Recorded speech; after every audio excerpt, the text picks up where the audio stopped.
Hello and welcome back. Alright, you ready for this cracker? Curried chicken pasties, mate. Okay, we're going to get straight into it. First of all, we're going to make the filling. Alright, so we need 3 small chicken breasts. So look at the size of that, it's overkill. Or 2 large ones. That one's way big, so I'm counting them as 2 large ones. Or 3 small ones, okay?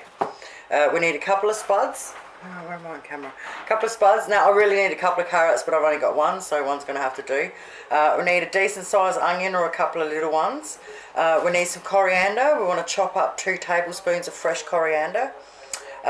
We need 1 clove of garlic, or the garlic mince that I use. We need some chicken stock, half a cup of frozen peas, some corn flour, and a little bit of tomato paste. Now, the option is sultanas. I'm going to throw a few sultanas in my pasties, but that's an option, that one. Alright, so with the chicken breast, we're going to slice it all up and then cut it into small pieces like this, okay, the whole chicken breast. Peel the spuds and carrots and chop them up really small, little squares. Same with the onions, chop them up really small. Chop up your couple of tablespoons of coriander, and then we are ready to cook. Heat your pan up, chuck in some margarine or butter, onion, 2 teaspoons of minced garlic out of the jar, or 1 clove of garlic crushed up in there, depending on your taste bud for the Keen's curry. Alright, I'm going to put 2 heaped teaspoons in, but everyone is different. So if you want it really mild, put 1 in, and if you want it really curry, put 3 in. And in the middle is 2. Mix it up, give it a couple of minutes. In with your chicken. Now we want to brown it all up really good. If it's a little too dry, just add a little bit more butter or margarine. Later we add our carrot and potato and mix it up.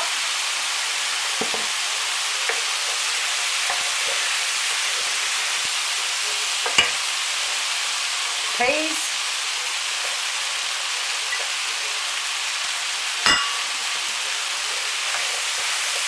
2 cups of chicken stock,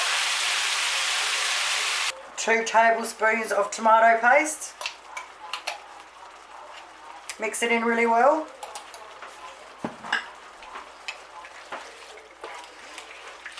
Okay, once that's mixed in all really well, we're going to put a lid on it and have it on low simmer for about 15-20 minutes. You only need to cook it with the lid on for 10 minutes. And now take it off, and now what we're going to do is cook it like this until we've cooked all the juice out. This is the time if you want to put any sultanas in, put them in now.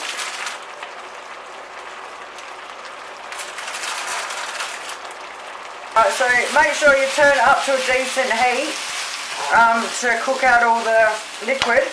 That took about 15 minutes.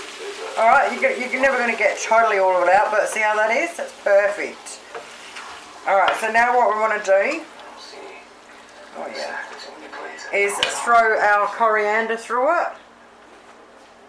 As little or as much as you like. I'm pretty heavy-handed with the coriander. Mix it in really well, and then turn it off or take it off of the heat. Turn that off, sorry.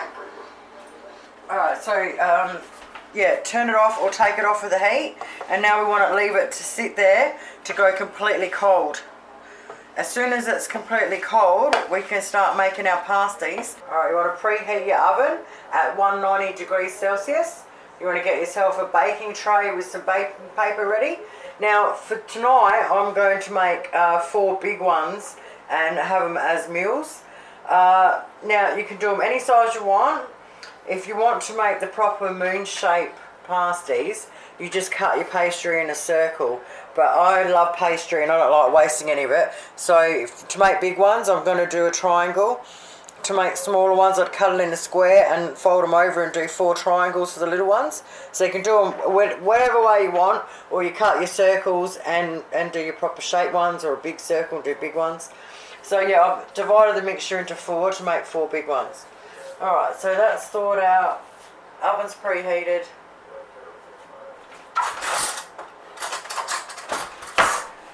So the first thing I'll do is I'll get it, bend it over. Now don't press down on the whole thing, but I'll press down on the middle, just so I know where the middle is. Pull it back apart. Now when I fill it, I'm going to leave 1 centimetre around the edge. We piled it up, fold it over,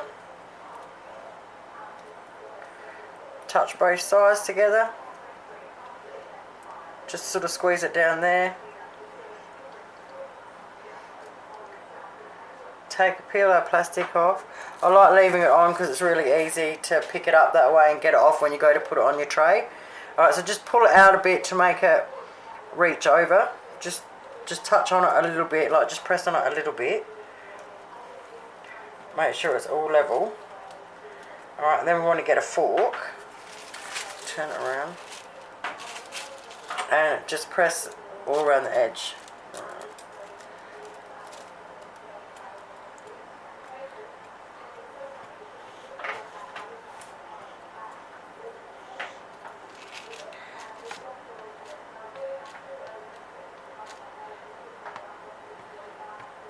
Alright, once we pressed around the edge, just lift it off the plastic a bit. Now I fold it. I fold the edge over and fold that into the corner. Alright, and so fold that flat edge over.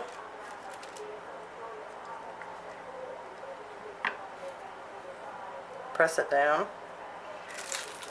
It's a bit fiddly, but peel your plastic back off.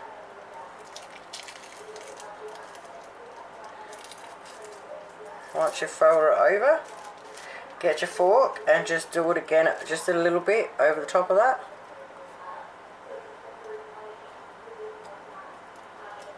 And then get your other side, get it off your plastic, fold it over.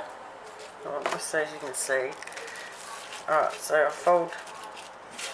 How awkward am I tonight? So I fold this over. Just don't know if you can see it from there. Alright, and then once I fold it over, I'll fold the end up a little bit, okay?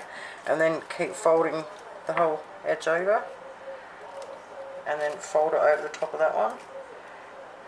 Press it down a little bit. It's just because these pasties are nice and juicy, so you want to double seal it so it doesn't all come out. Alright, and then the fork just gently on it. And hopefully we sealed them nice and good. Now with the fork, we just press and wobble. Press and wobble. Press and wobble, and one more. Okay, once we've done that, get some milk with your clean hands. Rub it over it. You can use a pastry brush if you want, but I reckon this is a better way of getting into everywhere.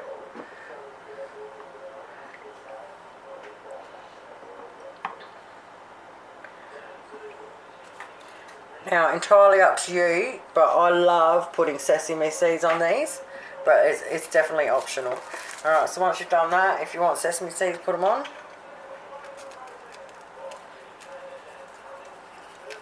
Alright, because I'm doing the really big ones, I'll do 2 to a tray. So I'll pick it up.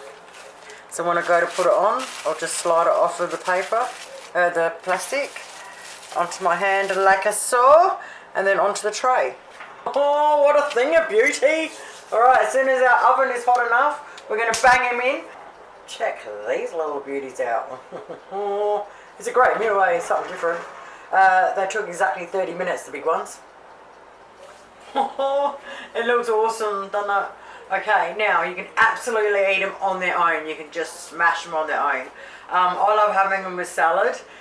You can also have them with, say, some Greek yogurt, sauce.